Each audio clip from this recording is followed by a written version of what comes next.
The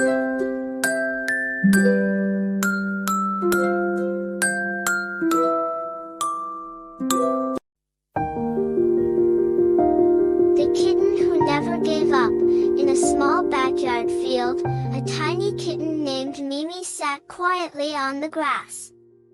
Her blue eyes sparkled as she watched older cats jump, run, and play sports with such skill. Their movements were graceful, fast, and fun to watch. She didn't understand how they did it, but something about it stirred her heart. What if I could try that too?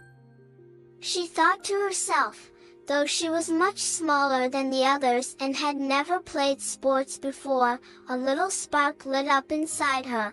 A dream had begun, small, quiet, but full of possibility. Mimi decided to give it a try. She lined up in front of a tiny plastic cone, took a deep breath, and leapt, but her small legs didn't quite make it. She stumbled and tumbled onto the ground. Behind her, a few kittens laughed. Ha ha! She missed the jump. Mimi slowly stood up, brushing off the dust from her fur. Her blue eyes were watery. She didn't say anything. She walked away and sat down quietly under a bush, feeling small and embarrassed. Her dream suddenly seemed so far away. Was it even possible? But Mimi didn't give up. The next morning, she returned to the field, this time alone. No one was watching. No one was laughing. She began her own training, jumping over cardboard boxes, running between ropes, trying to balance and build her strength. Each day, she came back. Rain or shine, fall after fall, she kept going. She stumbled, she got tired, she got scratched. But this time, she didn't cry. She stood back up every time, a little stronger than before. There were no cheers, no audience, just a little kitten who believed in her dream. Days passed. The once quiet field now echoed with Mimi's steady footsteps. Today, she felt ready. In front of her stood the same obstacles, boxes, cones, ropes. She took a deep breath, focused, and jumped. 1, 2, 3, each jump was clean. Each step was strong. She flew through the course with grace and power. Nearby kittens stopped to watch. Wait! Was that Mimi? She landed on all fours, smiling, not just because she had succeeded, but because she had done it on her own. Today, she didn't just win. She had become someone stronger. Mimi's name began to spread among the kittens. Who is she? She used to fall. Now she's amazing.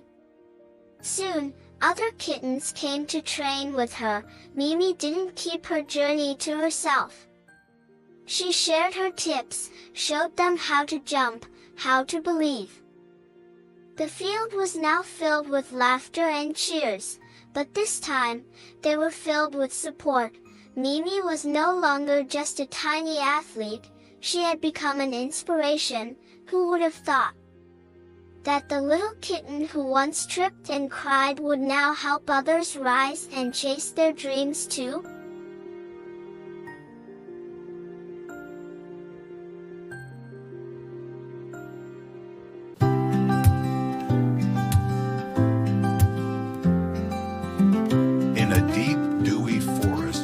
Soft sunlight and the scent of fresh earth, Togo, a little blue snail, had a giant dream. He wanted to go to school, to learn, to make new friends. But when he told his friends, they all burst out laughing. A snail? Go to school? You're way too slow. Those words felt like cold wind brushing his heart. But deep inside, a small spark whispered, If I believe in myself, I can do it.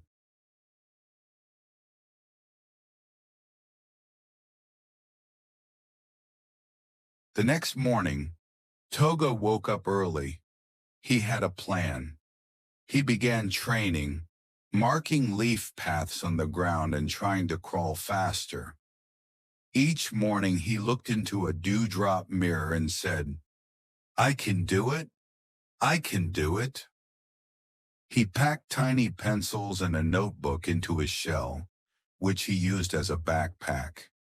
Day after day he kept going, even when he was tired, because deep down he knew if he didn't start today, he'd never reach his dream.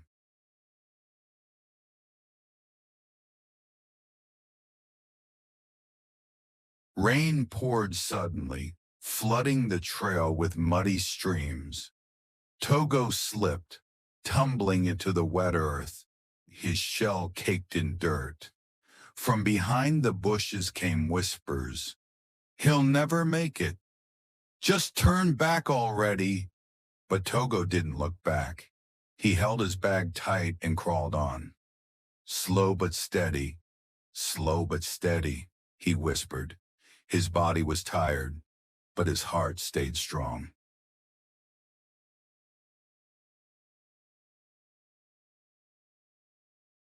Just when Togo felt most alone, a soft breeze stirred the leaves. "You're very brave," a gentle voice said. It was Mio, a beautiful butterfly, fluttering kindly around him. "You may be slow, but your heart moves faster than anyone's." From that day on, Mio flew beside Togo, cheering him with each crawl. They laughed and shared dreams under the leaves, and Togo realized he was no longer walking alone.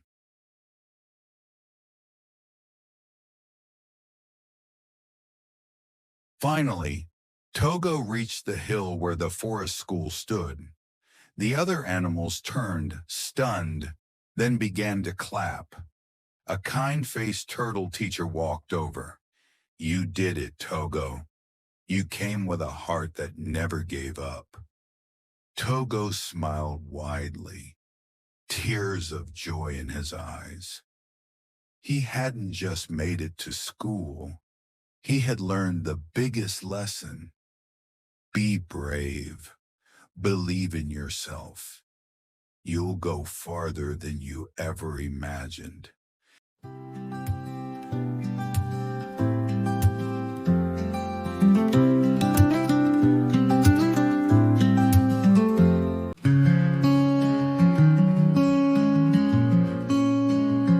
In a peaceful forest full of birdsong, rustling leaves, and the scent of earth and flowers, lived a little monkey named Minnie. He was small and soft, with light brown fur and a pink woolen hat that his mother had knitted for him. Minnie adored that little hat and wore it all the time, even on sunny days. He loved climbing trees, watching the clouds, listening to the breeze, and chasing tiny bugs. Minnie had never been to the city, never seen a bakery, and never tasted cake. But he never felt like he was missing anything. Every day was filled with little things that made him smile. His heart was light, always open to finding joy in the simplest corners of his big forest home. One quiet morning, Minnie was walking through the woods, his pink woolen hat bobbing gently as he moved. Suddenly, a sweet scent floated through the air, something new, something delightful. He followed it until he came across something resting on a large green leaf. It was a small pink cake, just the right size for a tiny bite. Fluffy cream swirled on top, with colorful sugar sprinkles. Minnie had never seen anything like it. He sat down slowly, eyes wide, peeking curiously under the edge of his hat. His little round face tilted this way and that. The forest was quiet, and for a moment, it felt like the world had paused, just so Minnie could discover this tiny, mysterious treasure. Just as Minnie reached for the cake, a soft rustle came from the bushes. He froze, turning slowly, and saw a small squirrel step out. The squirrel looked tired, thin, and his tummy rumbled loudly. Minnie gave a gentle smile and slowly broke the little cake in two. His tiny hands trembled just a bit as he held out half of it. The squirrel stared for a second, eyes wide, then took it gratefully. They sat together on the forest floor, Minnie still wearing his pink woolen hat, the bright color standing out sweetly against the green around them. There were no words, no explanations, just two small creatures, sharing a moment that needed nothing more than kindness. The little cake was sweet, soft, and filled with warmth. Minnie nibbled slowly, while the squirrel chewed carefully, savoring every bite. They started laughing, chatting about trees they liked, funny insects they'd seen, and clouds shaped like elephants. As the tiny cake disappeared bit by bit, the feeling in Minnie's heart only grew. He felt full, not just in his tummy, but in his soul. It was the warmth of friendship, of kindness given freely. He tilted his head, and his pink woolen hat flopped to one side. Minnie grinned the biggest smile he'd worn in days. When the cake was gone, Minnie and the squirrel stayed beneath the big tree a while longer. They laughed, talked, and gazed up at the sky. Minnie looked back at the leaf where the cake had once rested. It was empty now, but his heart felt more full than ever. The pink woolen hat on his head caught the soft afternoon sunlight. Minnie didn't know who had left the cake there. But he knew it wasn't just a treat. It was a door to friendship, and to joy in its purest, simplest form. A day that began with a tiny sweet turned into one of the most meaningful days of his little life.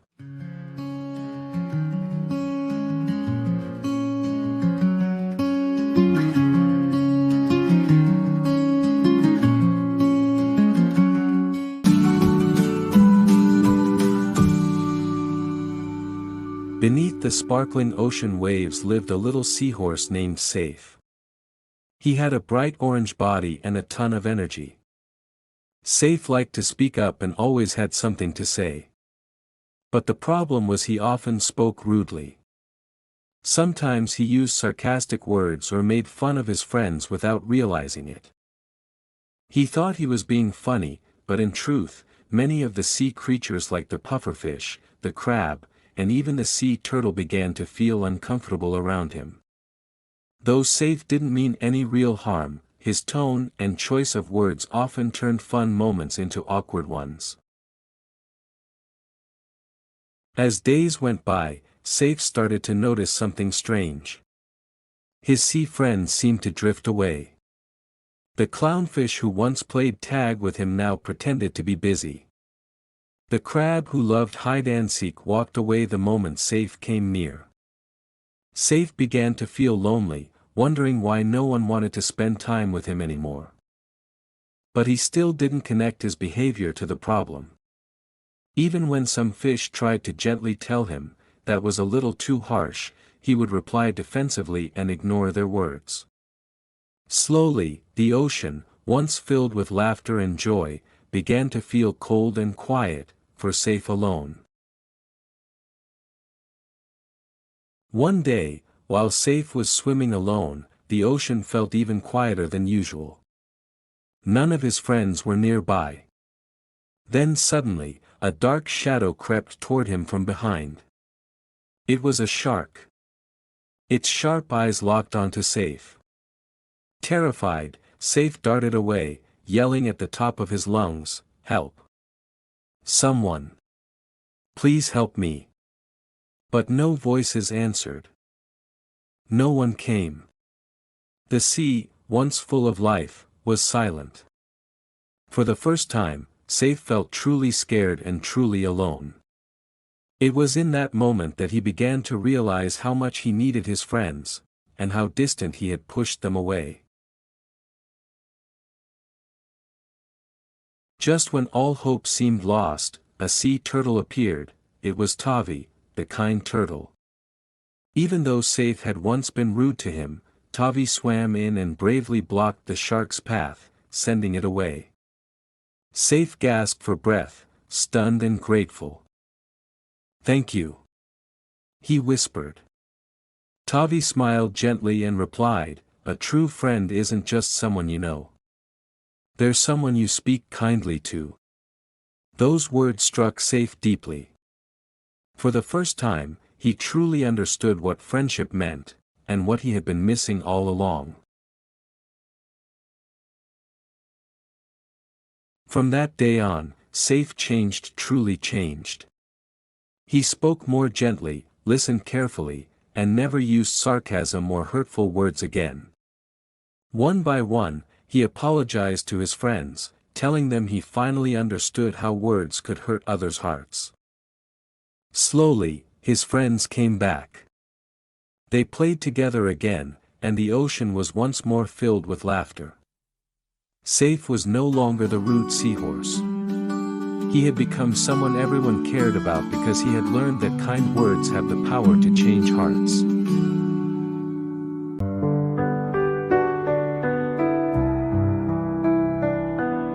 In a quiet, peaceful forest lived an owl named Hooky.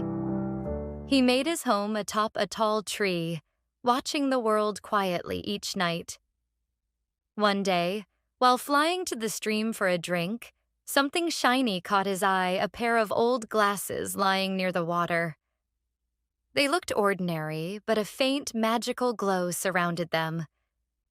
Curious, Hooky picked them up and gently placed them on his face. And in that very moment, the world as he knew it was never the same again. As Hooky looked through the glasses, he began to see things he never noticed before. Not just what the animals looked like, but what they felt. The squirrel, always playful, truly longed for safety, not new toys. The cheerful rabbit was actually hungry. And the fox, obsessed with collecting shiny things, was just lonely. These magical glasses helped Hooky realize true needs are often simple, quiet, and deep. Not always what we chase, but what we truly require to be well. With a changed heart, Hooky began to act. He no longer just watched, he helped. He fixed the squirrel's tiny home, making it strong and safe. He helped the rabbit grow carrots in a little garden. And he didn't forget the lonely fox Hooky played with him, showing that joy didn't come from owning things, but from connection. Laughter returned to the forest. Where once there was silence, now echoed the sound of friendship, kindness, and the kind of joy that comes not from wealth, but from warmth.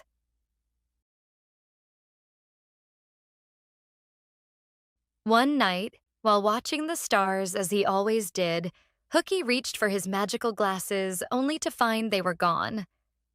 He searched his tree, under leaves, near the stream, but they had vanished. At first, panic rose in him, but then a smile slowly appeared on his beak. He understood now he didn't need the magical glasses anymore. His heart had learned to see. The magic wasn't in the glasses. It had always been within him. From that day on, Hooky continued to help with a heart that truly saw. He taught the rabbit to share his carrots. He invited the fox to start a forest game club instead of collecting things. And he became a true friend to every creature in the woods. Hooky had learned that happiness doesn't come from big, shiny things. It lives in a heart that knows enough, that knows how to give and how to share. And that is the greatest magic of all.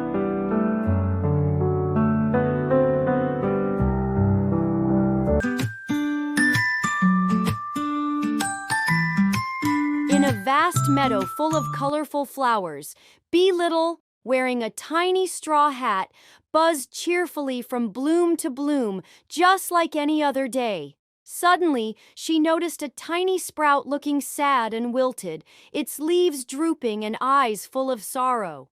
"Hey, are you okay?" Bee asked, startled. The little sprout looked up slowly and whispered, "I'm not really. I don't have sunlight, no rain, and no one to take care of me." Bee glanced around and felt a deep sadness. She knew that without help, the tiny sprout might not survive. "Don't worry, I'm going to help you," Bee said firmly and flew off with determination. Bee Little flew up high into the sky, the breeze gently brushing her wings as she headed toward her old friend, Sunny Sun. "Sunny, I need your help. A tiny sprout down below needs your warm rays to survive." Sunny Sun beamed brightly, his golden eyes sparkling. "Of course, Bee. My light is always ready to help a friend in need." With that, golden rays streamed down to the earth, warm and glowing. On the ground, Tiny Sprout slowly lifted its leaves, as if gaining new life. Bee smiled with pride and whispered, "You're getting better already." Although the sunshine helped a lot, Bee knew that plants needed water too. She flew through clusters of white clouds until she finally found Cloudy Rain, a soft gray cloud with sleepy eyes and a peaceful smile. "Cloudy, sorry to bother you, but Tiny Sprout needs rain." Cloudy slowly opened his eyes and smiled gently. "Of course, Bee. I'm always happy to help the earth stay refreshed." Tiny droplets began to fall gently from the sky. Not too heavy, just perfect for the sprout. Tiny Sprout looked instantly refreshed, its leaves gleaming with joy as it giggled softly. "Thank you so much, Cloudy," Bee said, buzzing happily around the cloud. The next day, a young child walked through the field. His name was Nino, or Nina, depending on the viewer's imagination. They spotted the tiny sprout, now looking much brighter. "Wow! What a cute little plant!" they exclaimed. Nino knelt down beside the sprout, gently touching the soil. "I'll take care of you," they said softly. He brought a small watering can and gently watered the sprout, then carefully sprinkled compost around the base. Bee buzzed nearby, smiling wide. "Perfect! Now Tiny Sprout has everything it needs." Time passed. Days turned into weeks. The once wilted sprout had grown into a tall and graceful tree, its green leaves swaying gently in the breeze. Nino loved sitting under the tree, reading books or playing with friends. Bee flew joyfully around the tree every day, and flowers began blooming all around. Sunny and Cloudy often came to visit, bringing balance and care. The tree spoke softly, "Thank you, everyone, for not giving up on me. Now, I can give shade and clean air back to the world." Bee smiled and said, "Nature is always beautiful when we take care of it."